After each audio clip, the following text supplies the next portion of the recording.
It's time to talk MMA once again. And again, we're pretty happy, right? UFC hit a home run with their third consecutive card here. Good night of fights. Um, Granted, two decisions I disagree with. One that I disagree with wholeheartedly, that being the Demopoulos versus Jinyu Frey fight. But the main event, I don't know. It was really, really close. And what I'm going to do with this episode of the Mio on MMA podcast is I'm going to rewatch the fight, and you're going to get my live stream of thoughts on how I would score it, how I saw the fight going, and maybe we can find a way to make a skid in the heads of the judges. It was nice that the judges all apparently saw more or less the same thing, giving rounds 3, 4, and 5 to Gamrot. So there's not really a lot of puzzling to do. But it'll be interesting. It'll also be my first time watching the fight all the way through because my stream in the 5th round did mess up for about 30 or 45 seconds. So there's a bit of the 5th round that I've actually not seen. So it'll be my first full time through. I don't think it's going to change my thoughts because, scoring it live, I gave the 5th round to Gamrot. I scored a 48-47 for Tsarukyan. So I'm not thinking that that's going to change my mind. I'm probably still going to think Tsarukyan won, but we'll find out. It's not a robbery. I think it's just a close fight that could be seen a couple different ways. And we also had Bellator and PFL. I haven't seen the PFL yet. I don't know if I will. Part of me does want to. There were some fairly big upsets on the card with Matthias Shuffle defeating Bruno Capoloza. That was a pretty big underdog. And then all these Kitsin Abreu beating Henan Feria is also a bit of an upset. Not because of the quality of the fighters, because Abreu is probably a much more known commodity than Ferreira. So it's an upset only because Abreu at heavyweight is a bit undersized. So that might be one to check out. But the reason I don't really want to go watch it is Anthony Pettis getting submitted with a modified body lock by Stevie Ray. It's not that I'm a massive fan of Anthony Pettis, because frankly, I'm not. It's not that I hate Stevie Ray, because frankly, I don't. But it is kind of disappointing whenever you see a fighter just kind of head into that level of drop off.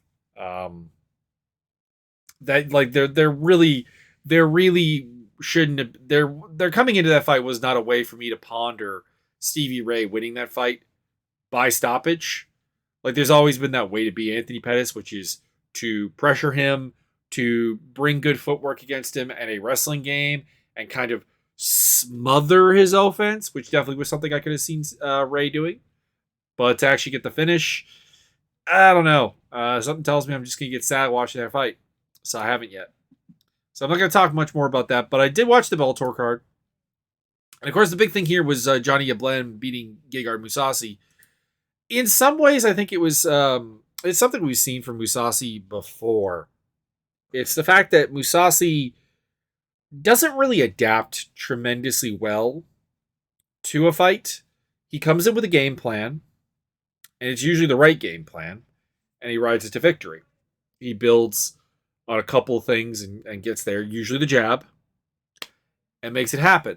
So the fact that Eblen, I still do think has a lot of weaknesses. Like watching the fight, there's a lot of moments where Eblen is on the offensive, be that with his wrestling or be that with his striking. And I think there's tremendous openings for counterpunching. It's just that Mousasi is not a reactive fighter like that, and is not a fighter that generally really is going to adjust as the fight goes on.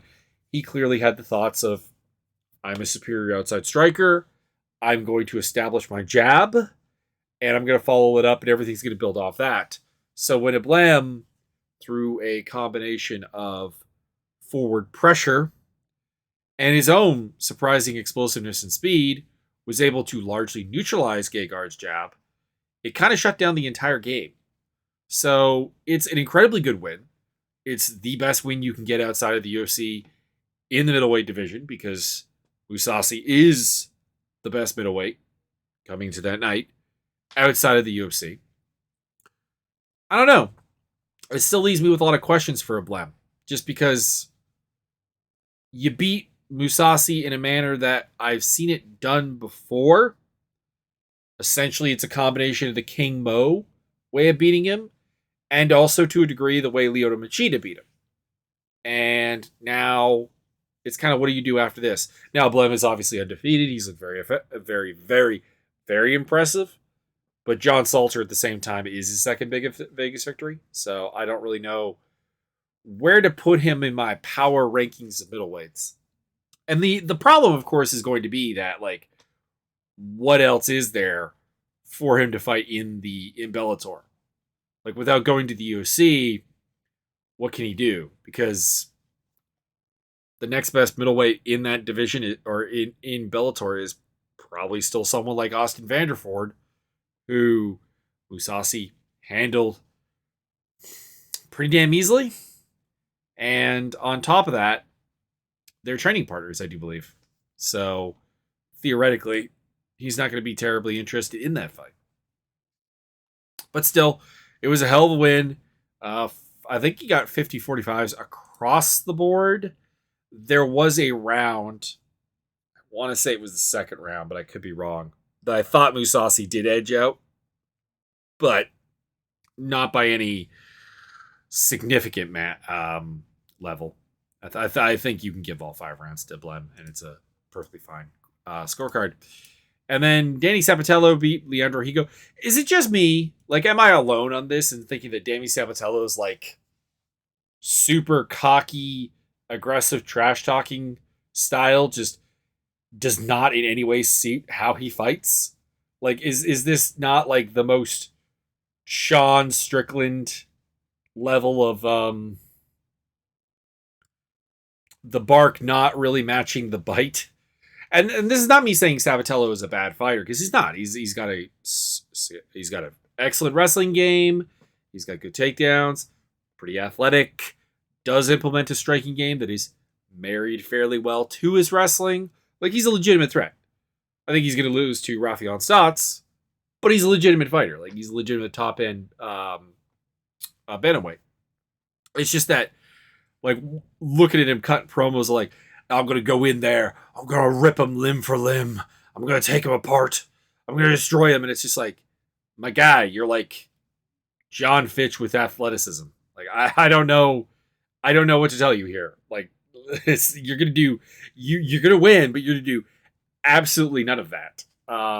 It's kind of like Sean Strickland talking about, like, prison rules and how violent he is while fighting behind, like, a volume jab every time he fights in the UFC.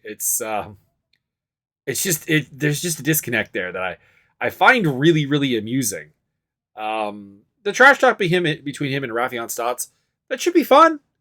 Stots has got a mouth on him as well, so presumably there will be some pretty decent hype for that fight based on their work. And in the other one, Magomedov submitted Enrique Barzola. Very impressive performance, very impressive finish. A lot of the reasons I picked Barzola to win the fight were coming into play. His pressure was having a lot of success against Magomedov. He was getting him down.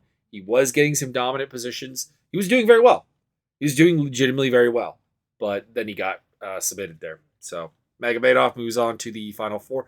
Who is Magomedov fighting? I should have pulled up the Bellator GP bracket.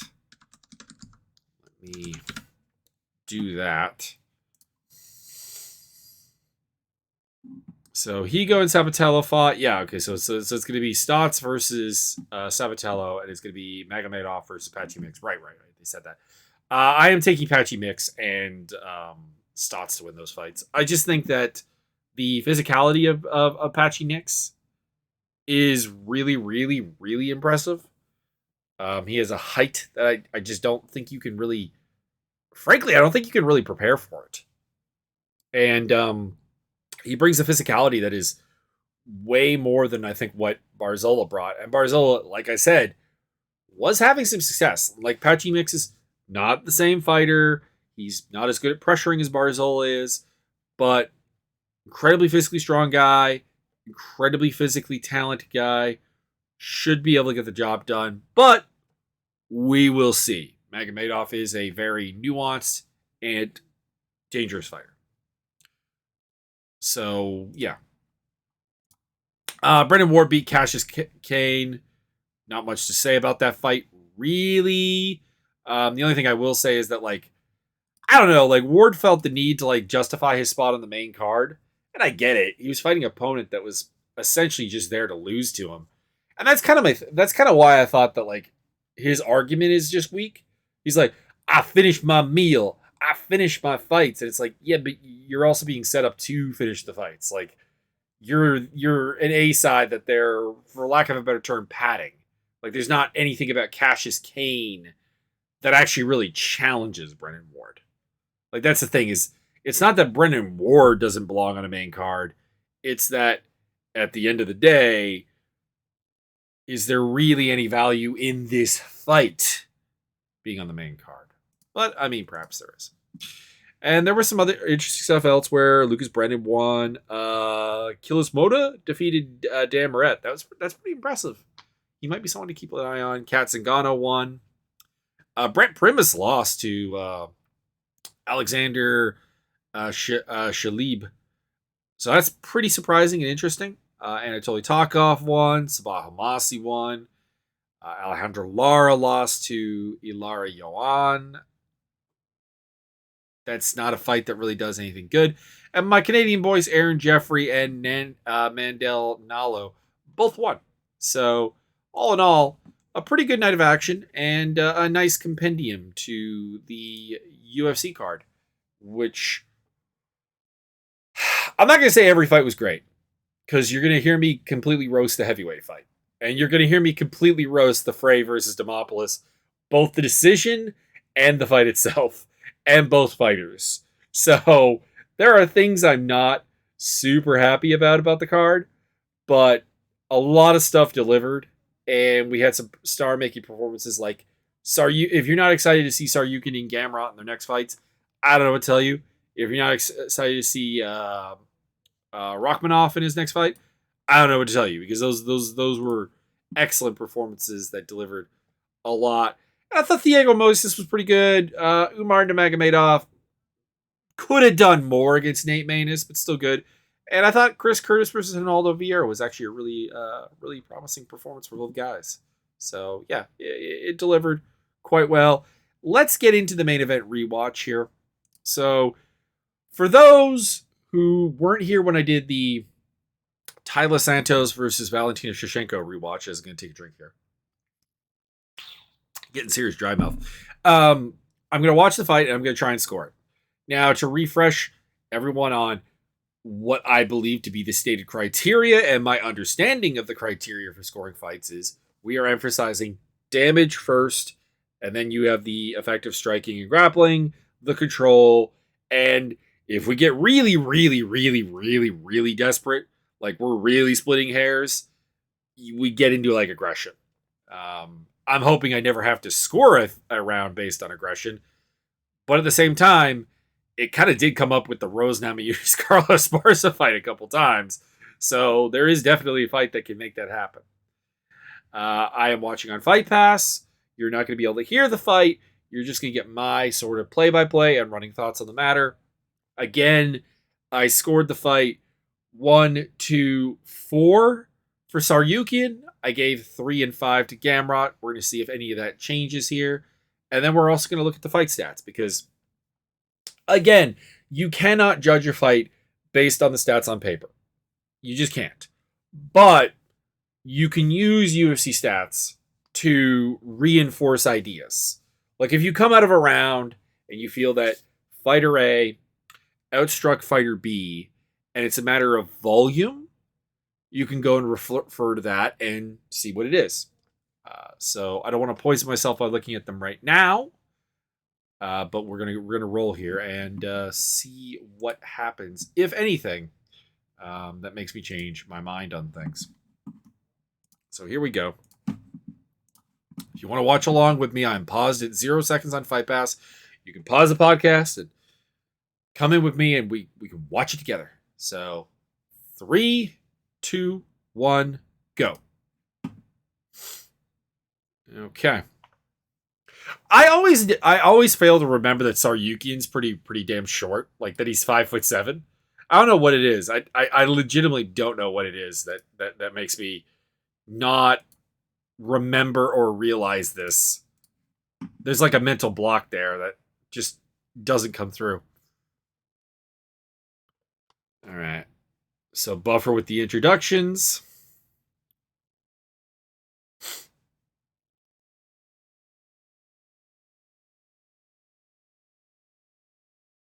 Gamrot's got like some weird like I guess it's probably scar tissue in the back of his head that blocks some of the hair from growing in. It's a bit weird. It's not a bald spot. I think it's literally just that he's probably formed something in his skin that prevents the hair from growing.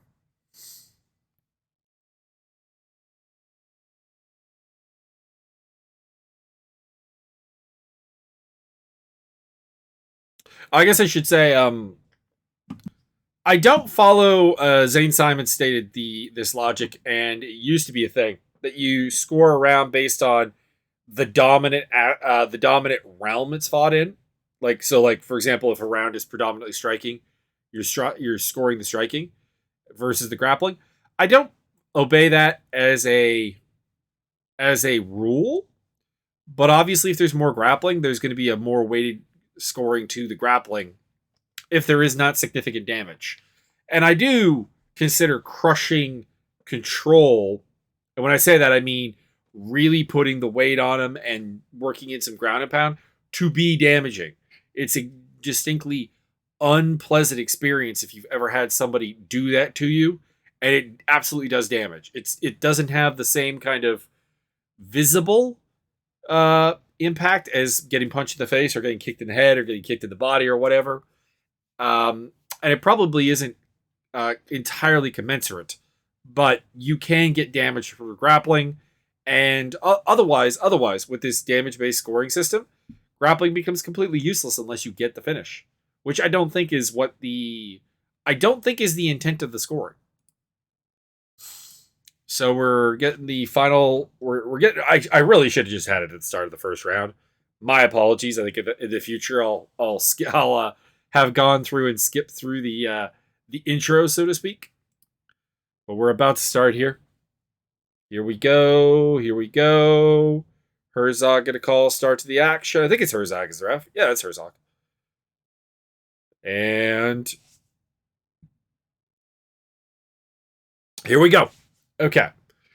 So we get the touch of the gloves, and both guys are trying to find their range here. Pumping jab from Tsarukyan doesn't really land anything. There was like a very slight land there from Gamrot, but I don't think that's really going to be relevant to our scoring. Missed kick by Gamrot. Tsarukyan already looking like high-low. Very nice. High kick, mostly blocked. Body shot from Tsarukyan misses. And there's a takedown attempt by Tsarukyan that Gamrot kind of like dodged into. Choke attempt by Tsarukyan in the scramble. Now we got Gamrot on the leg, deep single leg. He's got the leg up. I think this is where we're going to get the BJ Penn style. Yep, there it is. Somehow staying on your feet while your own foot is over your head. Kick to the body by Tsarukyan. That's the first really notable thing that I think that has landed in this round. So far I'm scoring this for Tsarukyan, but like we're a minute in and not a ton has happened. Glancing blow landed there by Tsarukyan. Looking for the body and missing from Tsarukyan. Nothing really going yet. Still a lot of range finding. There's a big overhand left landed by Gamrot, but a failed takedown attempt after it. He gets kicked in the leg by Tsarukyan. Tsarukyan chopping at the calf. That was the thing that I think the body work and the leg work I think was missed a lot by the judges. Another body kick by Tsarukyan. So at this point, like Gamrot's had like one good punch landed. Tsarukyan's had a couple of nice like body kicks. One really good nice punch. The grappling is somewhat irrelevant. Gamrot throws a kick, gets taken down off of it.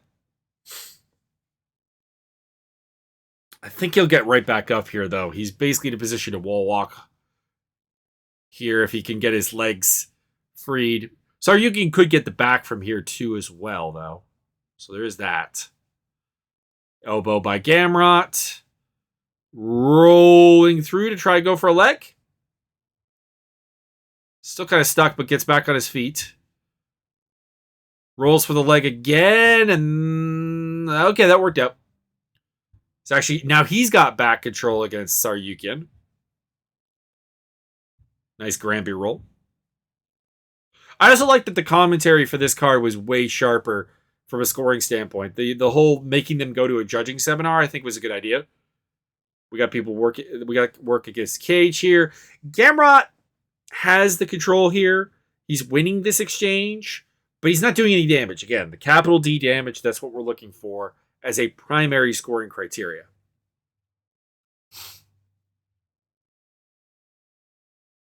Another body kick by Tsarukyan. They're at range again. I think I missed saying that. Head kick doesn't really land like glancing blow from Tsarukyan. I appreciate the effort, but I don't know if that really was scoringly terribly relevant. Still, again, a lot of playing at range. Another leg kick. This time to the thigh from Tsarukyan. Misses a calf kick. Got a minute 30 left in the round. Less than a minute 30. Minute 25. There you go. Another thigh kick landed for Tsarukyan. Another one. A lot of leg kicks. There's a calf kick as well. And another body kick by Tsarukyan. It gets caught. And he again shows off the flexibility staying on his feet. Minute left.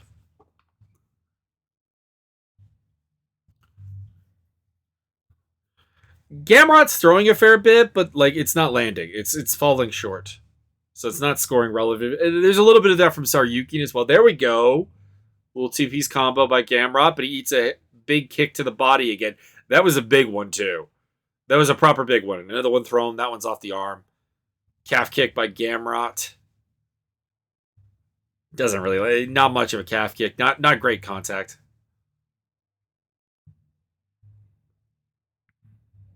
A lot of missing going on right now. A lot of not clean contact. Gamrot goes for a takedown. We end up in another roll. Tsarukyan on top. Goes for the Darce choke. So here I think he made a mistake. He goes for the Darce choke here.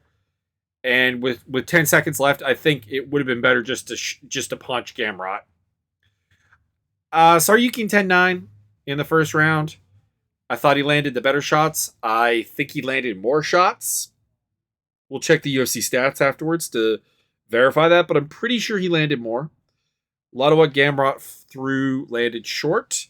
His attempts to engage grappling didn't really work out for him. They were entertaining, but there was really no scoring probity to his grappling attempts. And man, Tsarukyan's body kicks. Ooh. If any judge is ignoring those, I'm going to be very disappointed. Anyways, this round was scored for Tsarukyan, so I don't think anything. We haven't dispersed from the official scoring or my live scoring or really anyone's. I think almost everyone gave that first round to Tsarukyan on Twitter and so on. So I don't think we're covering any super new ground, but I do want to do them all.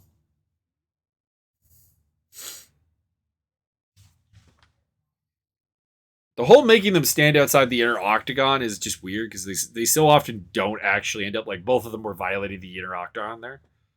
To start. All right, little jab there lands for Tsarukyan. Another body kick, but it gets caught again. Gamrot throwing. Nothing really landed there. Didn't really get a sound confirmation. Might have been something, but nothing much. So I'd say the leg kick right now. Or there's a calf kick. Pardon me, the body kick earlier that Tsarukyan landed. Again, putting him on top. There's a nice uppercut by Gamrot. Honestly, I think that in the future, opponents really should try get uppercutting Tsarukyan a lot more. I think he's actually very vulnerable to it. There's an opening there in his defense that I don't think he really closes. Kick to the shoulder-ish area there from Tsarukyan. Circling around the outside, letting Gamrot have the center. Comes forward there, lands a right hand. Nice little exchange there. Gamrot landed a good leg kick, but I think Tsarukyan got the better of it. I think he landed more clean shots. Gamrot coming forward again. Tsarukyan dodges out of the way. Nothing really landing. Nothing really landing off a lunging hook by Tsarukyan either. Body shot by Tsarukyan doesn't really land either. A lot of missing. Another little sloppy exchange there that I think Tsarukyan landed the better punch in. Another big leg kick or a big body kick. Briefly had his leg caught again, but Gamrot couldn't turn it into a takedown. Another one, that one wasn't nearly as strong. Like the first one had that super slap of a body kick though. Like that hurt. Not much landing here in these boxing exchanges. Neither of them are all the clean are super clean boxers, to be honest. That was one area I was a little bit surprised. I expected a little bit more from Tsarukyan in the boxing exchanges.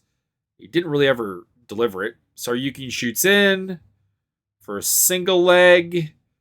So Gamrot is actually winning this, though. He stuffed it, lands a couple of punches of his own. Back on the feet.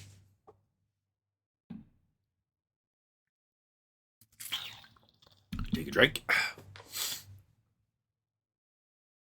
It's kind of weird to see two guys who really actually couldn't really control the range. They couldn't really find their range all that well. It's something I had not noticed about Tsarukyan or Gamrot before. I wonder if I go back and look at particularly Tsarukyan's fights, if that maybe it'll be a thing that I notice. Another takedown attempt by Tsarukyan.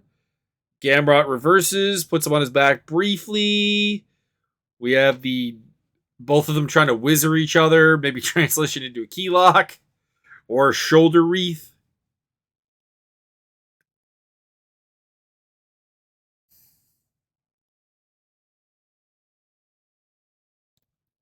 Back on the feet, good short elbow by Tsarukyan. More jostling for position. Big elbow over the top there by Tsarukyan does not really land, though. I think that missed entirely. Left hand lands for Gamrot. To the head and then to the body. Another body kick by Tsarukyan. Nice over the top there from Gamrot, and Tsarukyan though laces one into the ribs as well. Another one in the ribs.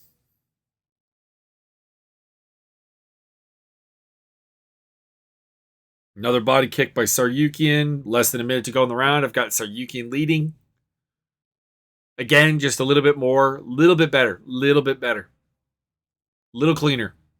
Nothing Gamrot has landed this round has been super, super clean. Another body kick by Tsarukyan. That's kind of the thing, is that when it's just boxing exchanges, neither guy is landing that cleanly. So Tsarukyan hits another body kick there. Tsarukyan's body kicks are really the defining strike. Missing spinning back kick there. And a missing spinning back fist. Tsarukyan, no more spinnings, please. They're not very good. He was not close on either one of them. Good counter shot there by Tsarukyan. Another body kick. Another boxing exchange where like both of them like really just hit each other with wind. Couple of kicks there at the end by Gamrot. Yeah, I gotta go Tsarukyan. Again, I don't think we're on anything controversial at this point. I got a 20 to 18. Again, matching the official scorecard, matching my live scorecard. Nothing has changed yet. This third round is the one that might change. Now, officially, this one went to Gamrot, and live, I scored it for Gamrot as well. But we'll see. But I also remember it being very close. Like, the two rounds I scored for Gamrot were, like, playing devil's advocate, being as benefit of a doubty to Gamrot as possible. So it'll be interesting to see if I retain that thought.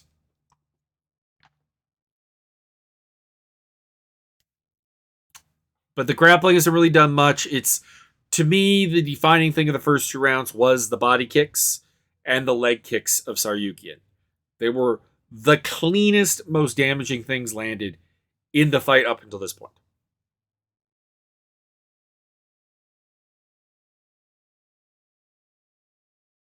Here we go into round 3. Man, Tsarukyan's all the way in. Like basically on the monster logo there. Another 2 body kicks from Tsarukyan to open up. Rush in there from Gamrot. Couple of good digging hooks to the body from Gamrot himself. So like the body work is not all one way. They separate. Again, Gamrot kind of getting a little bit better at the boxing exchanges. Landed pretty clean there. Calf kick by Tsarukyan.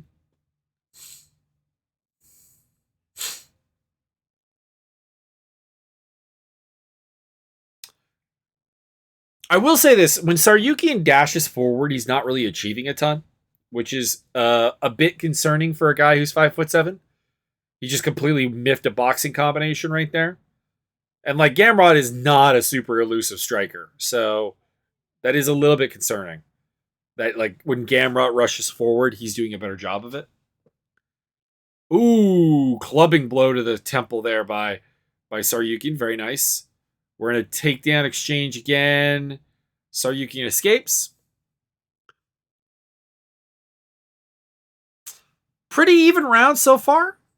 Body shot landed by Gamrot. Leg kick exchange, punching exchange where they both hit each other. Pretty clean. Tsarukyan with a hook. Gamrot with an overhand. Jab there by Gamrot doesn't really connect. Swiping hook doesn't really connect either. Gamrot does connect with a jab there. Looks like the counter landed for Tsarukyan, but not very well. Not very clean. Another body kick. Another thigh kick. Gamrot throwing some boxing counter flurry, but I think only one of those really landed. Like super, super well. Another takedown attempt. And Gamrot does not get the takedown, but he does get waist lock control on Tsarukyan's back. So this is notable control time. But he has to do something with it. Maybe not. This has been pretty even. There's the cage grab warning for Tsarukyan. Still the rear waist lock for Gamrot. There's some knees to the thigh. Need more of that. I'm always disappointed when like grapplers are not throwing that pretty consistently. Because that's a big way to score potential points. There we go. More of those. More of those in the thigh.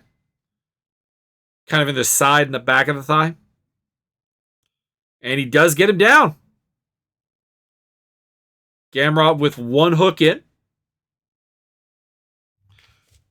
Landed one bit of ground and pound there. I'd like to see more. Another cage grab as Tsarukyan gets back to his feet. A little sour about that one. I think he would have got up even without it, but like you've been warned. So it feels like that should have drawn more ire from the ref. We get into another whizzer exchange, and Tsarukyan escapes to range. Gamrot with a nice little jab there. Tsarukyan throw him back. Kind of clipped him. Nothing super great. Couple of nice hit boxing shots there by Tsarukyan coming forward with a feint. He's got Gamrot kind of just backpedaling away from him now. He's like full on the bike right now. Coming about still, however, it's fairly 50-50 in these boxing exchanges. Tsarukyan for a single leg. Trying to drag this down. Gamrot showing off his balance and flexibility. Stays up. Even kicks, even lands a couple of punches while on one leg. I mean, they can't score for much, but I appreciate the volume. Gamrot avoids there, but eats a spinning back kick to the chest.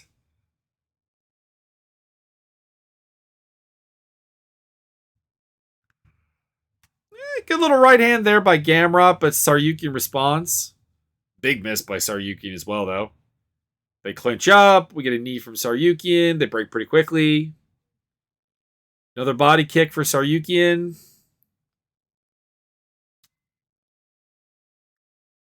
Another body kick from Tsarukyan. He's starting to take it over here. Gets a good counter left hand in there as well. Gamrot misses badly with a calf kick. To be honest, I might have convinced myself that Tsarukyan won that round. Towards the end, he was starting to land to the body very nicely and started to find a couple of counters there that really worked out. Gamrot did not really do a lot with the rear waist cinch that he had.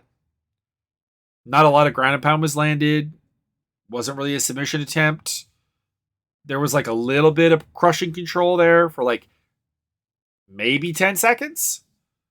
So, I don't know. Like, if we're emphasizing damage, I think I have to have a 30-27 for Tsarukyan. But,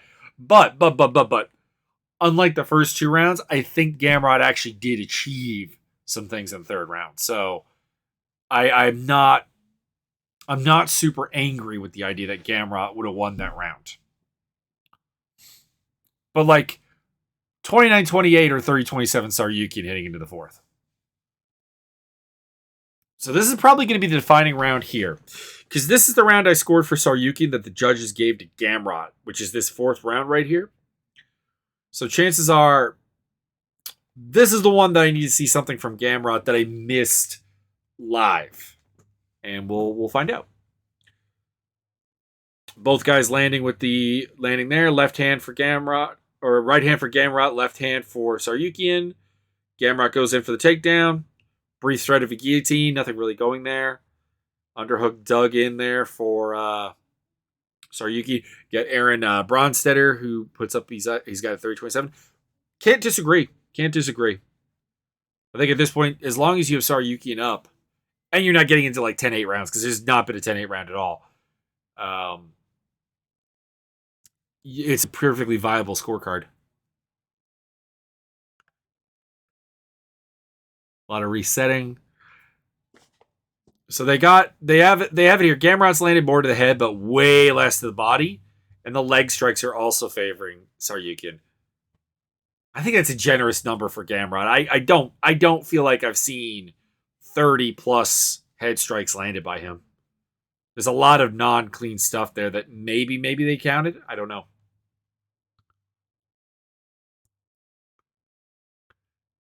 To be honest, it also feels like the leg kicks are not that close, but apparently 13-9 in favor of Tsarukyan.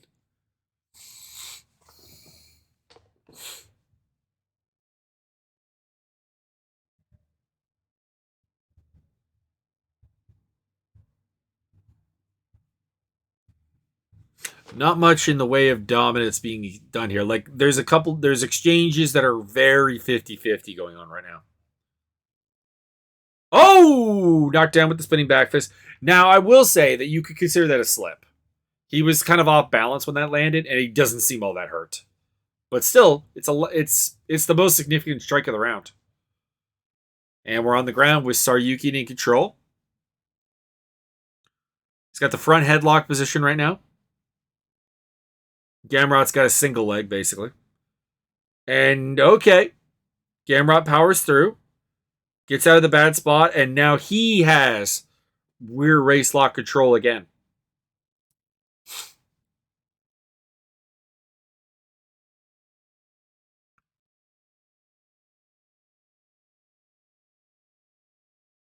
They separate.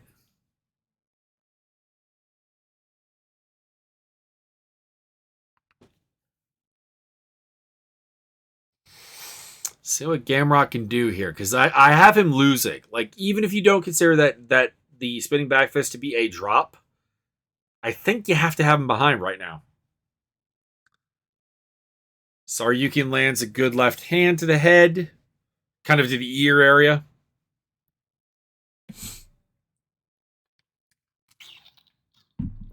Another body kick. That one wasn't super awesome. Another boxing exchange, another spinning attempt that looked kind of awkward. But hey, it worked the first time. Well, no, it didn't actually, because I forgot he threw a spinning back fist in the first round, didn't he? That didn't land. Body kick by Tsarukyan, along with like a 50-50 boxing exchange. Nice little 1-2 by Tsarukyan. Nice big kick there, kind of armpitish. Gamrot charges through to try to get the takedown.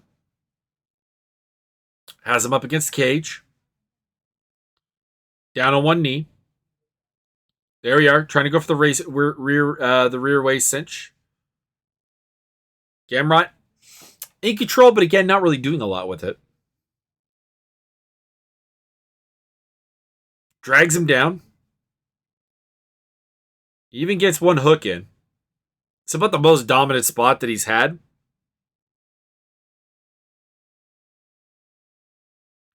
So this is an example of like what I would mean when I say crushing pressure. He's got the one hook in. He's making him carry his full weight, and he's crushing down on his lower back. That's not pleasant. That's not pleasant. Goes for the RNC. He's also got like a semi calf slicer going on.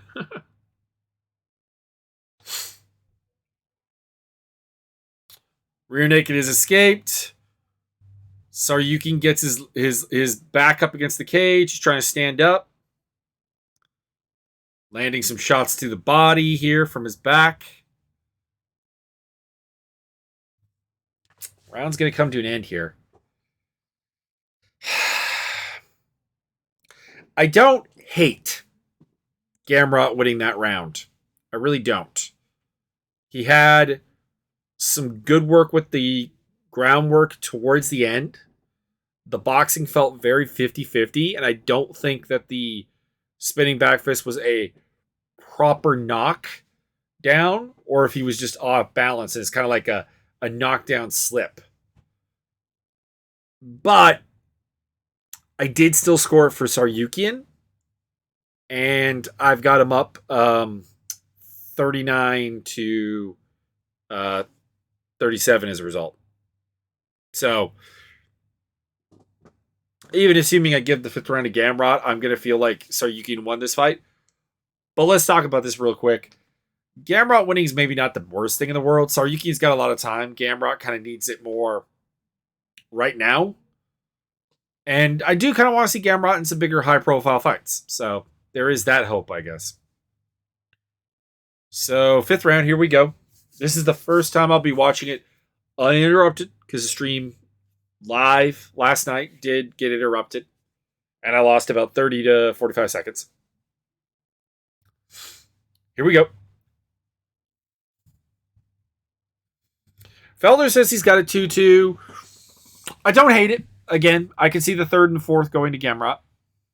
And obviously that is where we're actually at. We know that with hindsight. Big overhand right there by Gamrot.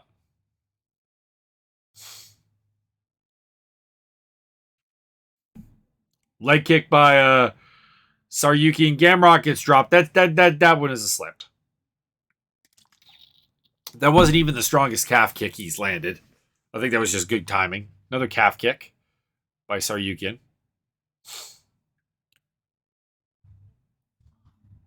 Body kick by Tsarukyan, but ate a right hand to make it happen.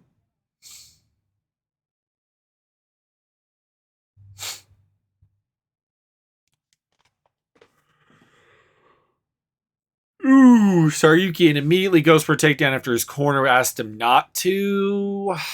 Bad fight IQ, or at least bad listening to your corner. I don't necessarily think that abandoning the wrestling in Tsarukyan's case is actually warranted. I'm talking over as Gamrot gets a takedown here and gets back control. He's landing. He's a little bit more active this time. Like, he's actually throwing a little bit more, like, to the head, which is good. He's using the position to get actual damage. But Tsarukyan does get his back up against the cage. Kind of is neutralizes a little bit.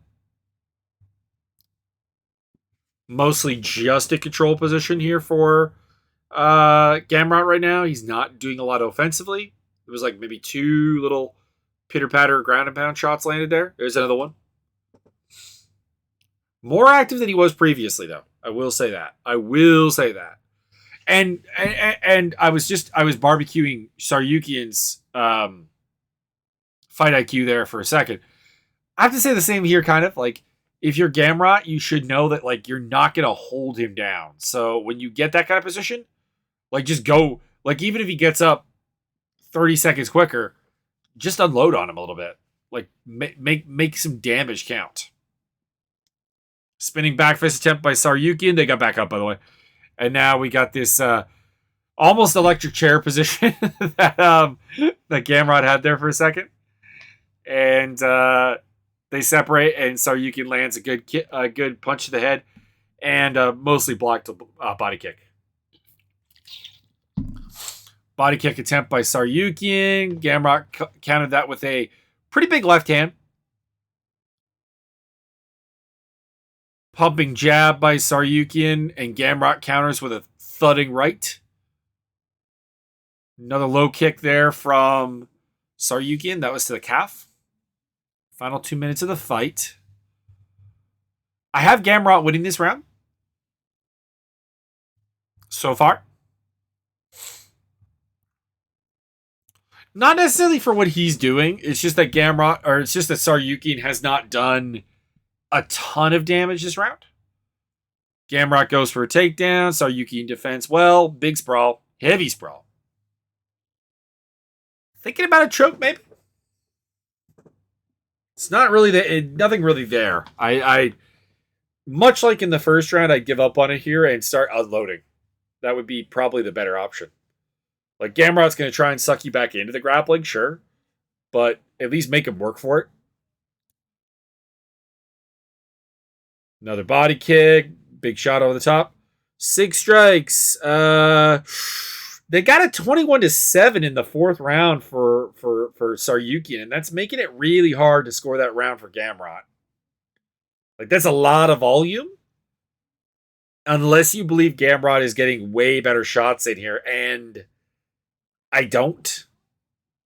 Another 50-50 boxing combo there. Good low kick by Tsarukyan. Follows it up with a nice little 1-2. Gamrot goes for a takedown again. Has him pinned up against the cage a little bit, but again, Tsarukyan's going to escape pretty easily with 20 seconds left on the clock. Rear waist cinch for Gamrot.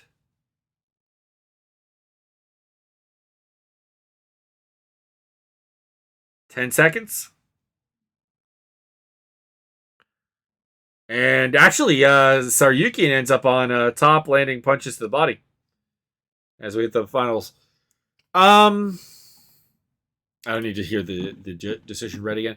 I scored it the same. I still scored it 48-47 Tsarukyan. I'm not super angry about it. Let's have a look at the stats here. So in round 1, apparently, Tsarukyan outlanded Gamrot 19-11 and 15-10 in terms of significant strikes. He also won the control battle, such that there was 46 seconds to 24. And then in the second round, he outlanded him 19-18 significant strikes, 21 all in terms of overall strikes, 10 seconds of top control for Gamrot. Not really worth considering here. And then in the third round, Tsarukyan outlanded him 22-20 in significant strikes, but was outlanded overall 30-23. 20 of top control for Gamrot. I have no problem with that round going to Gamrot. And then in the fourth round, it was 16-13 sig strikes, 18 all in terms of overall strikes. Interesting that the live stats were so different, because the live stats had Gamrot landing only 7 sig strikes, and the afterwards has got him up at 18. Again, not super angry about it, but I do think that fourth round should go to Tsarukyan based on the emphasized criteria. And then the fifth round. Apparently Tsarukyan did land actually more. I didn't really see it that way, but apparently he did outland him 23-20 in terms of 6 strikes. But like, here's the point. Like, the 6 strikes, a 6 strike difference of 5 strikes in the first round was the largest of the fight. And overall strikes, it was 8 strike difference in the first round. So things were exceptionally close, and all it takes is thinking that like upgrading the power of Gamrot in your estimation from what I have it at, to make that scorecard work. But like I do still think Tsarukyan should have won. But let's move on to talking about what's next for these guys. And I have pinned in here that I would like to see Gamrot fight the winner of Fiziev versus RDA. I think that would be a fantastic fight. I think that's high profile as well. I think it helps him towards if he's going to make a run to the title or a run to like proper contention. That's a fight that could do that. And for Tsarukyan, maybe it was just that he got mentioned in the Thiago Moises fight, but like Grant Dawson versus Tsarukyan does feel like it would actually be a fun fight. It would present some of the same questions that he has here. A strong wrestler with a power-based boxing game who's a little bit less lanky and a little bit less volume, but probably actually has more power. And see if he improves off of it. Because I will say I think Tsarukyan made a lot of mistakes from a fight IQ standpoint. So I would like to see him get better. He's super young, and that's I guess the silver lining towards him losing here is that he's still very viable for big fights. And then after that we had the or before that I should say we had Shavkat Rakhmonov versus Neil Magny. A lot of people were more in favor of this fight than I was. Like my thoughts on it was that I don't think you honestly get the right amount of credit for beating Neil Magny that usually should be required because Neil Magny is a really good guy, like a really good fighter. And outside of like his very early UFC days, he only loses to like the cream of the crop. It's so weird that he didn't win his season of the Ultimate Fighter and that like Colton Smith did. Like my lord, like how weird is that season in hindsight? That like Neil Magny and Sam Alvey are the two guys that like are still here. I don't really have a ton to add about this fight. I mean, like Rakhmonov came out and he looked good. He outstruck Magny pretty convincingly, handled the job on the ground as well, and got the job done with a second round. Was it a guillotine? I want to say it was a guillotine. Pretty sure it was. Yeah, second round guillotine choke. He has a very good guillotine, I imagine, because Neil Magny is not a guy to tap out easily. And as for a next fight for him, I had a hard time finding a good fight for him because everyone kind of has a dance partner. Someone suggested on Twitter Gilbert Burns. I don't know. I don't like the idea of Burns fighting Chimaev and then Rakhmonov, like taking the two high risk, potentially low reward fights. Like that feels unfair, I guess. And I don't know. I penciled in Bilal Muhammad, but that also doesn't really feel like a fight that either of them should want. So that's a bit of a problem. And for Neil Magny, I kind of would love to see him fight Gunnar Nelson. Like, am I alone on that? Like, am I the only one that like thinks that a Neil Magny Gunnar Nelson fight might actually be kind of really intriguing? I don't know. Maybe I'm alone. Maybe I'm alone. Josh Parisian versus Alan Badeau. Badeau started really, really well. He had Parisian hurt, showed off his good pocket striking.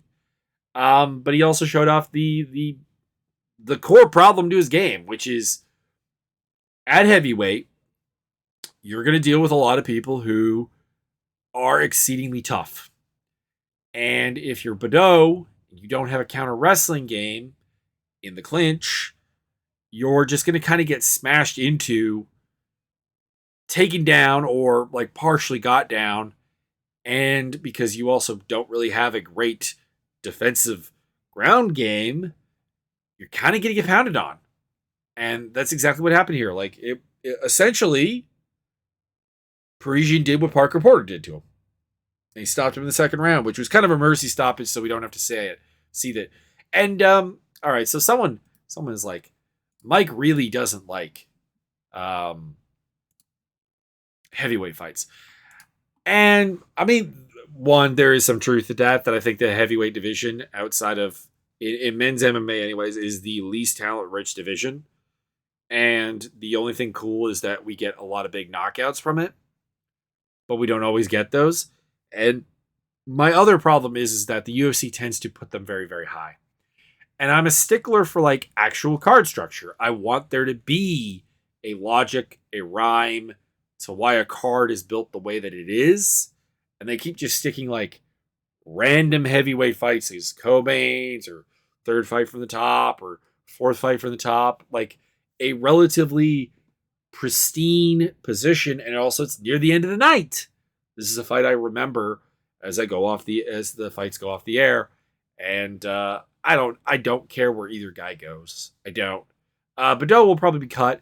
Parisian will be hung around because he won. But like, I don't think he's getting any better. And he's not super great. He's a tough SOB. And that's fine. But there's no one that I'm going to get super excited to see him fight. And that's why it shouldn't have been the third fight from the top. Thiago Moises defeated Christos Giago. I'm not surprised. As I said in the breakdown, I don't think Giagos is like a very good fighter. Like, he's got a lot of athletic ability. He's strong. He's explosive and so on. Like, look at him. Look at the vascularity of him.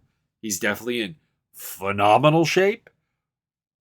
But his game is just like kind of a simple bully game. And with Moises utilized his superior ability to move around the cage, his superior striking, and eventually superior grappling to get the submission. This is where the Grant Dawson shout out came out. Apparently Dawson taught a BJJ black belt how to do that submission hold. That's just kind of weird to me. And for next fight, he called out Joe Selecki. I'm going to propose another one. Claudio Puelles. Stick with me here. Puelles is a good grappler who wins predominantly through the grappling aspects. So putting him in there with Moises, a guy who is fairly adaptive on the feet and has a good grappling game, really would be a test that I want to see Puelles pass or get asked to pass at the very least to see how ready he is to go up in the world.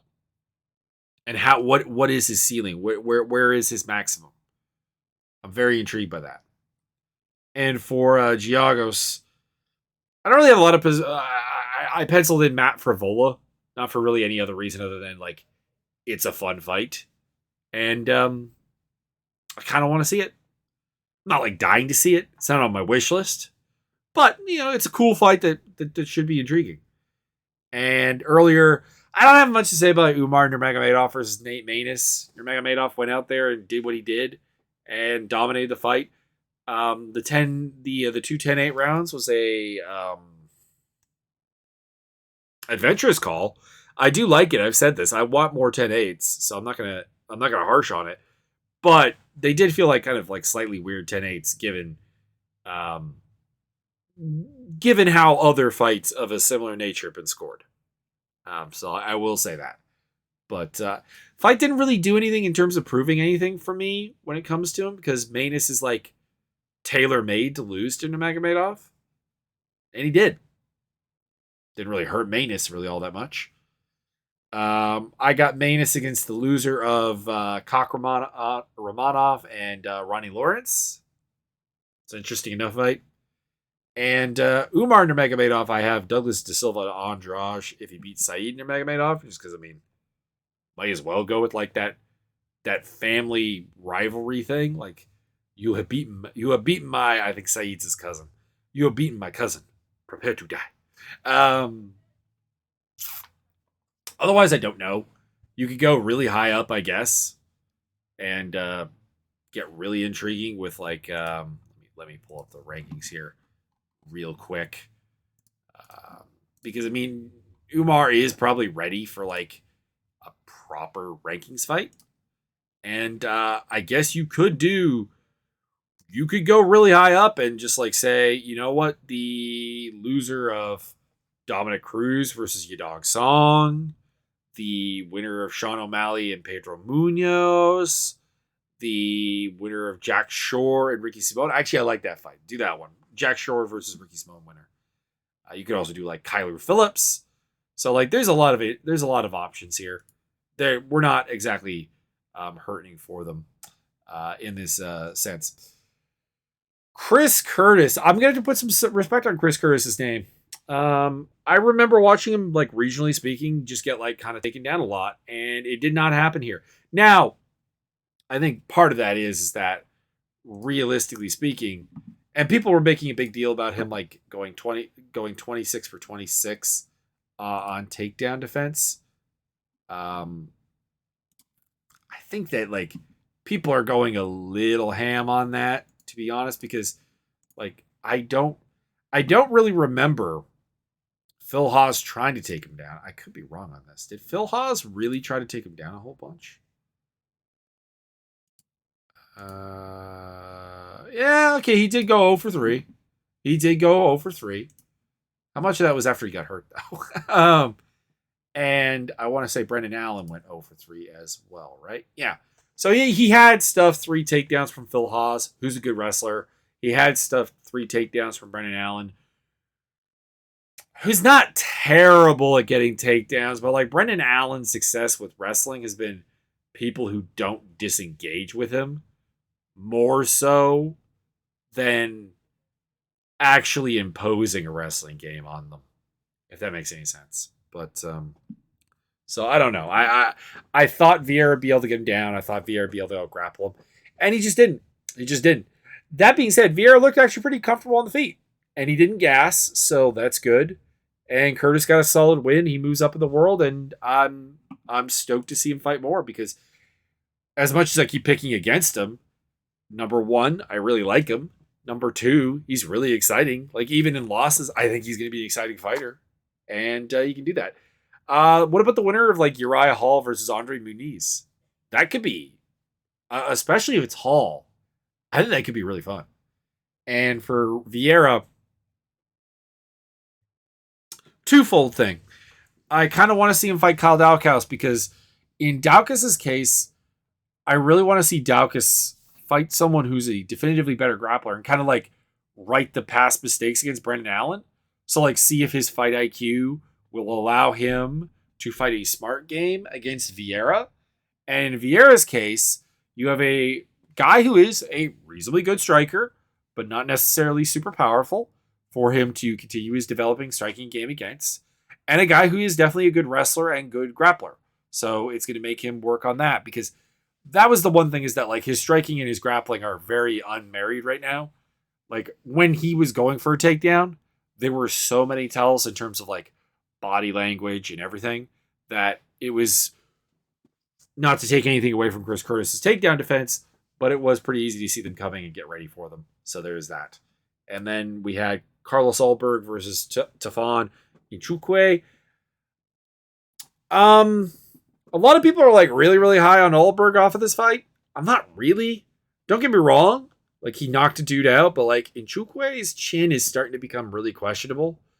And sure, he hits hard, but like if you really watch the footwork and the cage positioning, what I thought Tafon was going to be able to do, which is kind of walk him down and make this into a pocket boxing match kind of near the cage, was starting to happen. Like, he was starting to get the cage cut off on him. He was starting to be herded into pocket range. So Tafon was doing the things I thought would lead to victory. He got caught, he got hurt, and he got finished. But my thoughts on the limitations of Ulberg are still there. I just maybe have to gauge up his striking power above where I had it. For next opponents, I have Khalil Roundtree for Ulberg. Why? It's a guy who will probably sit at range with him in exchange, and likewise, he'll probably exchange at range with Roundtree.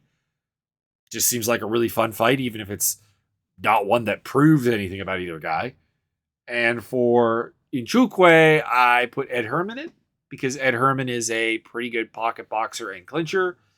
And we might as well see if Tafon can deal with that before sending him in there with another killer because he's lost 3 of 4, I think. And he does not look good. So you kind of, I think, need to give him a bit of a softball, yet still challenging fight to see what's left in the tank. And Herman does fit that bill. And then we had TJ Brown versus Nuremberg, the Wolverine. A lot of people were questioning TJ Brown's game plan, fight IQ, and his corner. Because his corner said, you're up 2 rounds. Number one, it turned out that wasn't the case. But I can't remember if it was either go for the kill or no, okay, it was they wanted him to go for the finish.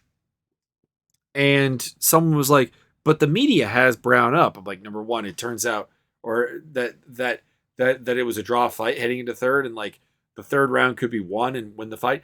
The problem is like TJ Brown doesn't have a skill set that really leads to like winning rounds comfortably. Like everything, like he's a fighter who almost always should be fighting for the finish. And there's also been just questions about him like not just sitting back and like or like getting up from like some of the grappling positions and just unloading on Nuremberg. Thing is like again, Brown doesn't really have a striking game that's built like that. Like he doesn't have a super powerful striking game. He doesn't have a super and his game is like very easy to suck just right back into the grappling. I think like people are trying to impose a better game on TJ Brown than he actually has with a lot of their critiques of him off of this fight. I thought he fought his heart out. He fought as well as he could. And just Nuremberg was able to come out on top on some of the grappling exchanges a lot of the time. And I think that more than anything, it's just Nuremberg is a physical freak.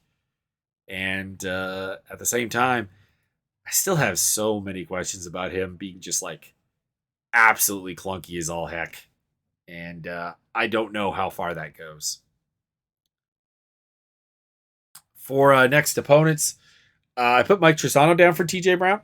I think that would be a pretty fun fight.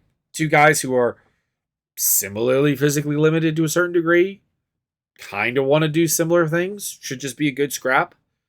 And for Nuremberg, I put Melsik Bagdasaryan. I kind of want to see what he does against like someone who's just like an actually pretty good striker, and see if they can punish him for like the jank and clunk that is in his transition game. And then we had Sergey Morozov versus Holly and Paiva. Had Paiva in this fight. Was really happy with how the first round was going, and then Paiva really faded quite badly, and Morozov got his wrestling game going and fought for 15 minutes.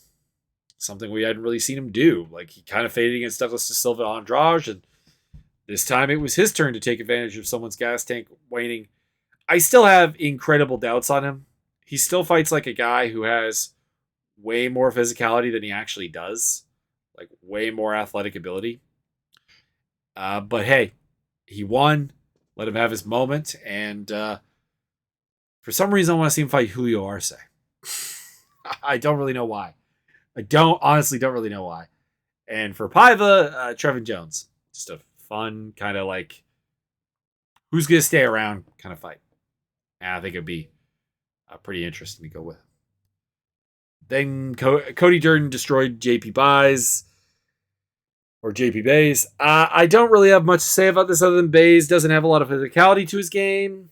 He's got a questionable chin. Got hurt early. Got finished early. Durden's not a power puncher. Not a particularly known as a venomous finisher. He's kind of done.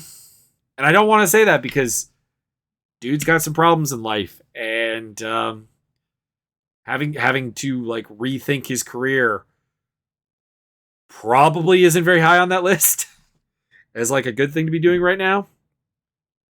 But I don't know. It's just not UFC caliber. Doesn't have the physicality. Doesn't have high technical proficiency. He's got heart. He's got hustle.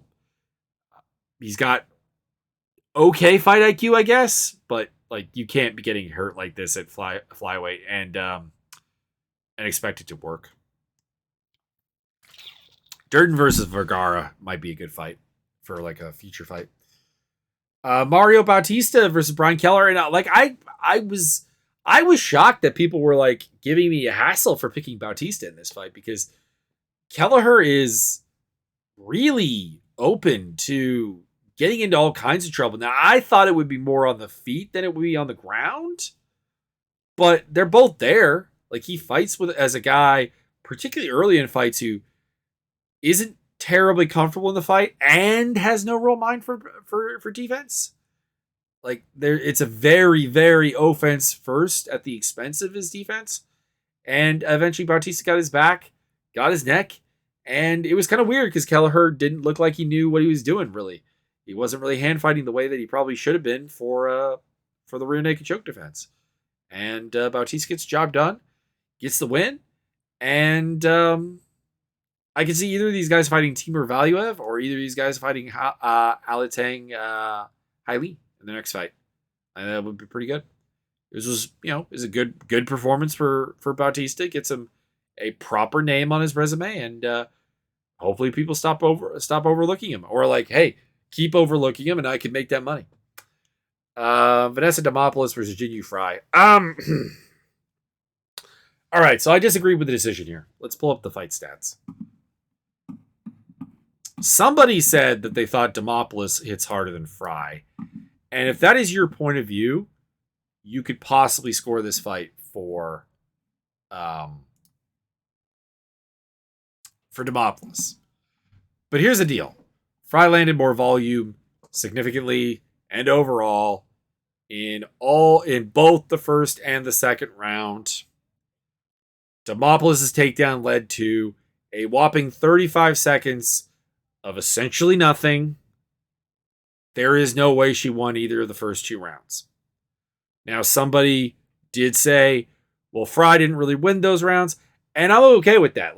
Like, believe me, number one Jinyu Frey hater here, not because I think she's a bad person or whatever, but her complete lack of killer instinct and aggression does frustrate me to no end. This should have been a fight that she not only won, but finished in convincing fashion. And instead, she's got a loss here that, like, I would say hopefully will wake her up. But she's 37 years old and still hasn't fixed a fundamental problem with her game the whole time. Like, there is so much physical talent in Jinyu Frey. There's good technique in Jinyu Frey. She just refuses to fight with any real aggression or volume. And it's really, really frustrating. But, like, don't get me wrong. My frustration with Frey aside, she won those first two rounds. You want to say she didn't win them? Okay. Fine. Demopoulos lost those first two rounds because Demopoulos more or less threw at the same volume and does not throw in combination. So I don't know. I'm at a complete loss. The judge who scored at 30-27, what the hell? And honestly, the judges that gave it to her, what the hell? I shouldn't get that this worked up over a fight that is super minor. But, like, I don't know. Like, people are more angry about Gamrot beating Tsarukyan in a fight that at least was, like, really close in all 5 rounds and are just like, yeah, no, Demopoulos won this fight. No. She is jumping. The whole jumping into the announcer's arms also is getting lame. I don't know. I maybe that's it. Like, at least with like Frey, there's a well put together game there. It just needs like whatever drug would make her aggressive. Like she needs to snort up some cocaine or something before the fight. I don't know. Something.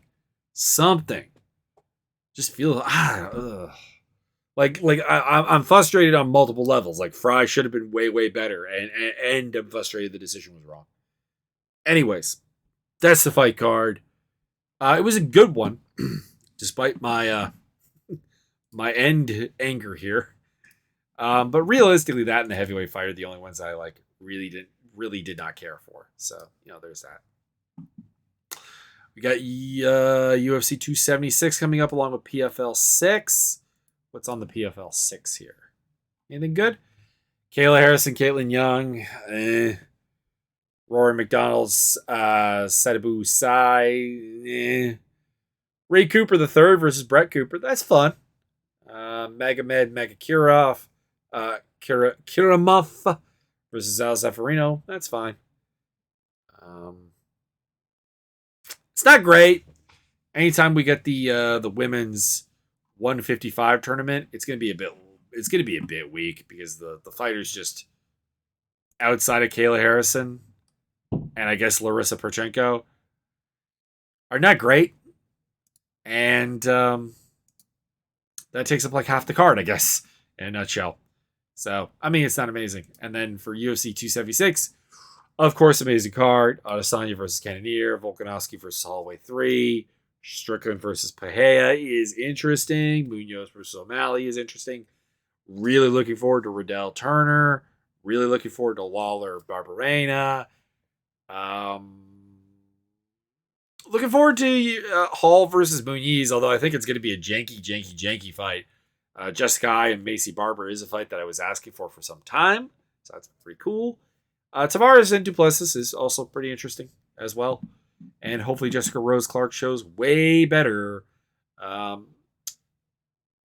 IQ than she did last time out as she takes on Julia Stolarenko. So that is it. Hope you enjoyed, and I'll be back next week.